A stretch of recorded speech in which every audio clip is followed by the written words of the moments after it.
Pastor, how did you hear about this course? So we'll go in order because if all of you go back, then we're not going to get a good film. So how did you hear about Yeah, this? well, I was a member of ISKSA, that is a recent society in Delhi, and I actually read about this course in their website, and then I applied through them. Okay, anybody from any different source or all of you from the same? No, group? so I have not applied to that society. I was just going through all possible options which I could take up after I finished my post graduation, and I'd applied to a lot of places. This was one of them, and it was all online that I searched it. So What about you? I got a relative who knew about the course, who was working here, so he informed me about So it. you heard it from a friend of a friend. Yeah. You? In Delhi, actually, more people know about it because ISKSA is based over there. So few friends from Delhi were the ones to actually tell me that why don't you just go through this website and try it. Right, you? Same, one of my friends suggested me. Okay, so how did you guys apply? What was the process? Did you have any problems with that?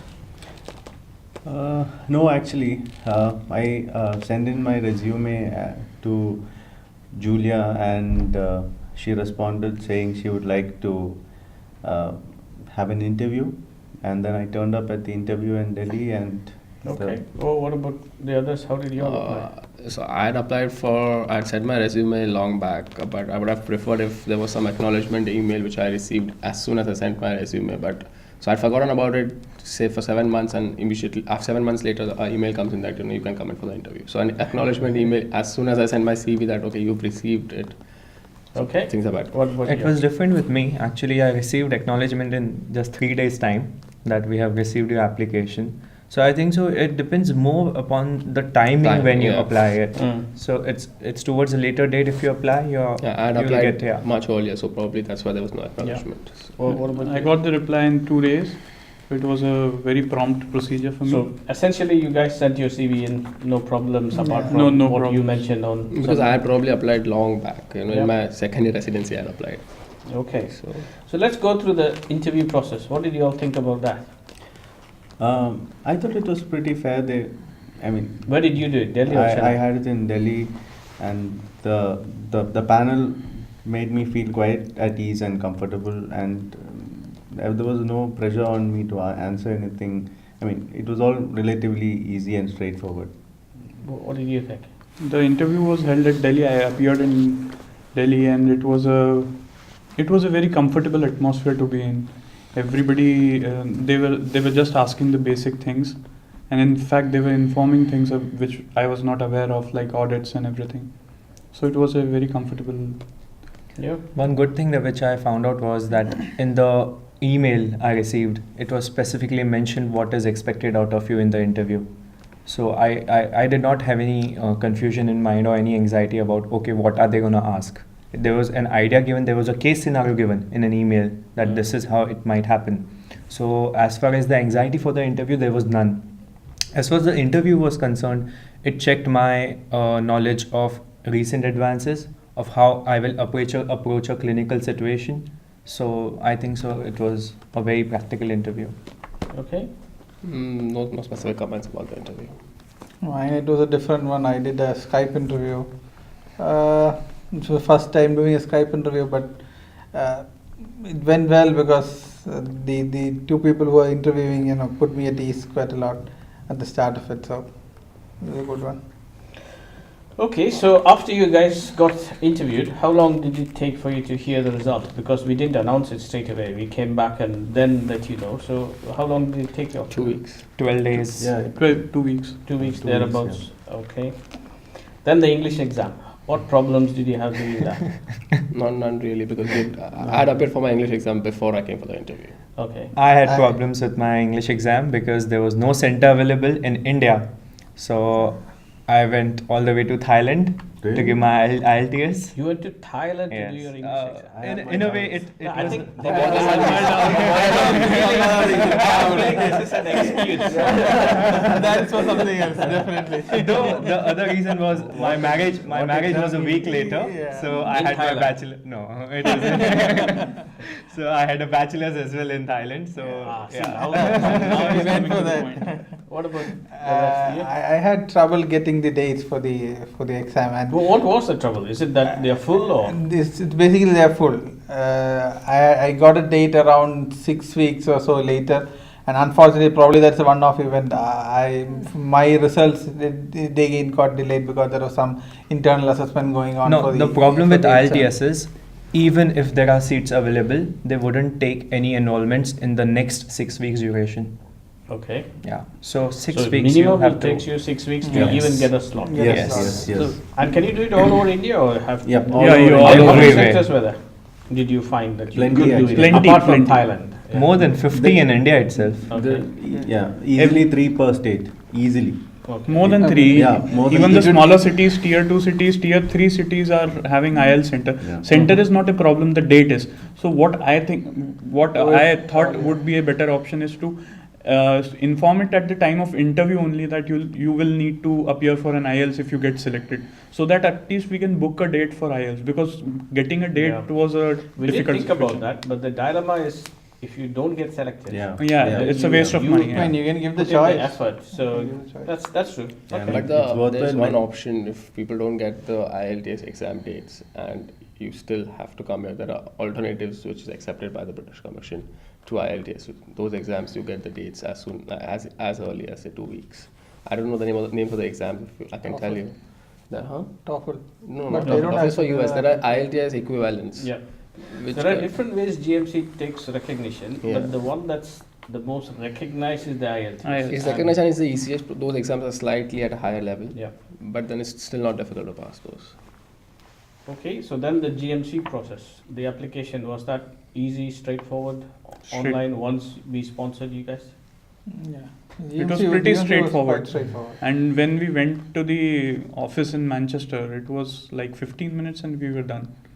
They were very helpful. I think GMC office is probably one of the best medical councils that I have seen. It's not comparable to what we have experienced before. They have very concise and precise system of telling things that this is exactly what needs to be done. However, there's only one thing which I found a little different in GMC is the coming for identity check within 3 months time. So if they have approved your GMC well in advance, like in February or so, coming in 90 days and then going back and coming back might cost you something. Yeah. So we need to plan that GMC approval thing very well so that we So don't that have ideally you come here, get your approval, And then start start working. Yeah, so Rather than- I kept postponing it, giving them some reasons. I kept withholding my application. Was there a visit to Thailand, you said? No, no, no. He was not the lucky one. Okay, what about getting your certificate of good standing from your medical council? That was- Easy? Yeah, that was Yeah, not that a was- big- That was Collecting an- documents for GMC was not a Not a No, big no, deal. they asked all the documents which we usually In the have in first possession. email itself, they had clearly mentioned that they'll be requiring a list of these 5 or 6 documents. So it was. I had a problem Yeah. with that. In India, most of the medical councils are having e-signatures on their good standing certificates. Now, e-signatures is not accepted by General Medical Council UK. So in that case, they either email the medical council and wait for their email forever to reply that, okay, this is what we had issued, or we need to tell our students over there that get a hand-signed paper of Did good you all standing get an from them. e-signature or was it No, all It hands was on? all a e-signature. Mine was in e-signature. No, only. but we like GMC was approved for both of us. The Maharashtra Medical Council issues the one with the e-signature, and we sent that earlier, but they didn't accept it. They So didn't they accept told us it. to. They told the Maharashtra Medical Council directly to contact them, but like Maharashtra Medical Council just didn't contact them at all. So we had to chase the Maharashtra Medical Council. What about you?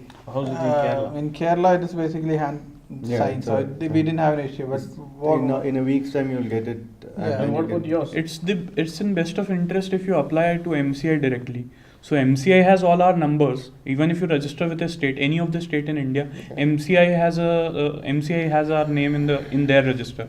So if you directly apply to MCI, they don't even send a certificate. They just mail it to you. You just take a printout of that certificate on a hard paper and then submit that paper. I issued a certificate from MCI which had an e-signature on it, and I didn't have any problems with that. Maybe they communicated without your knowledge to be Yeah, that may be a possibility. Yeah. one issue that I had was in all my certificates, there was an initial in my name, and in all the Indian passports, usually the initial is expanded.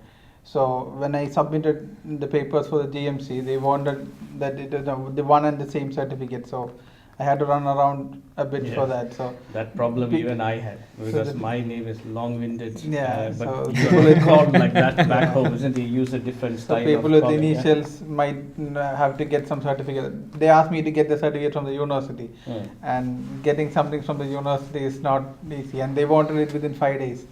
So that did take a bit of time, because I'd go to the panchayat, then to the my medical college, then to the university. So You obviously traveled a bit, eh? yeah, I had to run around a lot in 2 days.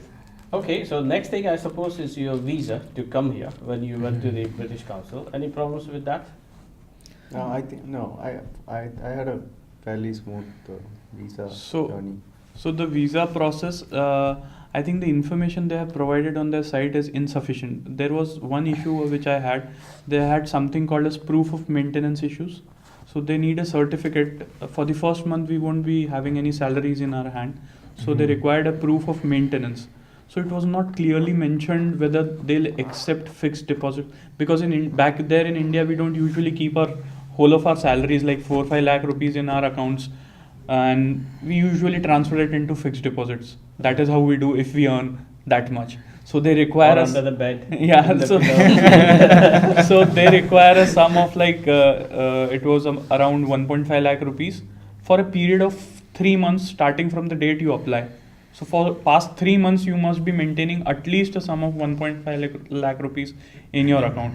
So and they had nowhere mentioned that whether they'll be accepting the savings account only, or they'll be accepting current accounts as well, or they'll be accepting the fixed deposits as well. What about you? How was yours? Yeah, so because I had to come for this GMC identity check early. It was very important for me that I come with the visa thing very early. Now, our sponsorship was not among the list of the priority visa in the British Embassy in Mumbai, whereas the Royal College sponsorship is. So there is a suggestion that if only our trust could just apply to the British Embassy, they would include it in the list of sponsors, and we would have an option of applying for a priority visa by paying just £120, and it will get our visa within 3 days' time, and not more than that. Okay, that's something we shall take up. What Yeah. about you guys? The visa process was. So what is about the proof of maintenance? What he's saying, I read, and the information is insufficient. But I just took a chance that Yeah. I deposited the money just for a month, and there was no problem after that. They just said that okay, you can go ahead. So they've mentioned 3 months, but it's not really. I don't think so. They take it that seriously. Yeah, but that shouldn't be the message you're giving, isn't it? Somebody else will get shafted. You know? But I think if the proof of maintenance is given in the COS, I think they don't have an issue. So if it is mentioned that That is there a dilemma, because you give it here and you come here and then you say, right, maintain me. That becomes a problem, you see. no, I mean, I think in my COS there was it's not like a proof of maintenance. It's like I've Yes got or this no? much amount of this is the remuneration that we are going to. That's anyway there in the job letter. So even if that is included, I think they don't need anything else. Yeah. So I this- inquired with the visa people, and they were like very helping in informing me that they accept fixed deposits, they accept any saving account or anything in your father's name as well. So even if you are having problem to have a saving account which is containing, so I had to bring up my family with me. My wife is accompanying me, so they required another 75,000 for her in my account, but that should be there for 3 months. So for people who apply there back there in India and don't know about it, they accept savings, they accept fixed deposits, and they accept anything in your father or your legal guardian's account as well. Okay, so after you got here, any problems? That was the easiest part. After getting here, I mean, till I got here, I was not sure what is going to happen or where I'm going to be, or how the accommodation is going to be. But that is one thing that I felt totally at ease after coming here. The accommodation was perfect. The staff in the hospital was perfect. The nurses were very helpful. I was totally not aware of what the situation is, and even the things that I have to do as an SHO here, most of the things, the paperwork, and the other SHOs were there. I came in between the whole thing, so I had other people who were helping me out, and they did give a lot of good advice on what to do, how to do, what not to do, things like that. More than what to do and what not. I mean, what not to do is the thing that More important, we had to be aware of. What about And you? that was very clear. I totally agree with Jeffin, just for the fact that, except for the fact that I came here on a Sunday morning, and Begin on a Sunday morning is pretty deserted. And Compared to, yes, yeah, busy so- place in India, Wigan will appear. Yeah. Nobody living in Wigan. Yeah, so I was told my keys would be given to the switchboard in the hospital, which they did, and the people over there gave it to me, and they gave me an address on an envelope, and so I had a little bit difficulty roaming around in the rain and the cold. I mean, I was new to the country, finding my place and getting in. This is after, summer anyway, remember? yeah. So, but after that, it was a smooth ride so far. I have a tip for this. After you come here, first thing you do is come and meet Julia. And you are into the channel and all your work is done. No, the accommodation people are very, very helpful. I was finding it difficult to find a married accommodation with the hospital. So I was looking up for places. Meanwhile, I was staying with my aunt in Blackburn. So I was finding it difficult to travel every day. I thought I should just give it a try and talk to Mrs. Elizabeth Wall regarding that. I just went in and said that this is the problem I am having. I have to travel every day. And she was like, I'll give you a married accommodation, but it will be for a temporary basis. And within 15 minutes, I was having a hospital accommodation. So where is it you are now? Just remind me. So I have recently shifted out on the Springfield Street. It's in front of the hospital. But for first month, I was having that temporary married accommodation within You like. had some relatives here, didn't you? I had relatives. Oh, you also? Yeah. Okay. I had as well in So that Manchester. obviously helps. Yeah. What about you? I want to bring forward a different point, not related to accommodation or something. I think it's a very good idea to, when the interview is going on back there, it's a good idea to give the people the profile of the work job that they're going to be doing here. Because sometimes people who finished their post-graduation, I have not, but there are other people who finished their post-graduations like 4 or 5 years after post-graduation, and they come in, they expect something more Yep. compared to the kind of work profile that they are based on. And that causes a little bit of annoyance in the beginning. I think we are coming on that, aren't we? Okay, Yes. we're coming on that later. Okay. What about you? I think I finished that the answer on that. I was the first one to answer on it. Okay. So you've now been here about a month or two now. Yeah. What problems have you faced after you started working? We'll just go down this. Problems as such would be, I finished my MS 5 years ago. So basically for the past 5 years I've been a lot into orthopedics. So it is actually, it was quite difficult to go back into putting in the IV lines and clotting in patients, looking at medically ill patients, because we are that orientation is actually we are out of all that. So it was little difficult going back to that bit. So it would be like Mikkel said, it would be a good idea to actually let the people know who come for the interview what exactly it is. I mean, I'm okay now. I'm getting used to the system, and I think Wrightington is a powerhouse of resources for us to learn. So maybe we'll get one of you guys to draft out something that we can use to tell the next group what they'll face. Yep. So that Yes, may be something y'all can definitely. do. What about you? Job-wise, any problems? No, job-wise, I think putting in cannulas and drawing in bloods was the difficult part for me to get used to. But I think what I can say is, like, we were enrolled for the ALS course. We have been working in Wrightington. We recently completed our ALS course. So if we can suggest those people that if you can do the ALS course or do some phlebotomy training just before coming over here, just 2 or 3 days of phlebotomy training, that can be helpful to people, I think. it'll save the patients Save a the- lot of Pricks. pricks. Edit that. I think the problem is that out there we are very conservative regarding asking our seniors, okay, can I ask this over there? Will he feel offended if I ask this? This system is non-existent over here. Anything that I need to ask you, I had the choice to just come up and ask it exactly in the way I wanted, without sugarcoating it, with the fear that you will feel bad about it. So even when I had my doubts about whether I'll get to learn what I have come for, whether or not my appraisal, what I am afraid about, will happen on time, every question was sorted to me clearly with clear impression that okay, this is what you need to do and this is what will happen. Okay. I mentioned my point already before. Yeah. The only thing that I have problem with still is basically I came in between the whole procedure, so maybe it is because of that, because still I am not aware who my clinical supervisor is, and I have spent around 4 months now coming in between, and no, I've lost a bit of time. Yeah. And still I haven't started on anything. I'm not clear about That is true. I accept your point because you're slightly out of sync. out of sync with the whole everybody else. thing. Maybe it's because of that. So. I think out here the best thing which works is that any doubt you have, just ask it. It is not gonna happen that it will be told to you upfront by other people. You have to ask it and then only it can be solved. Yeah, it's a bit too much expecting somebody to ask your doubt. Exactly, Yeah. exactly. What is your Anything else that we haven't covered you think we need to ask? I have a feeling the other group will also fit in with most of this, so there's no point bringing all of them again back one by one.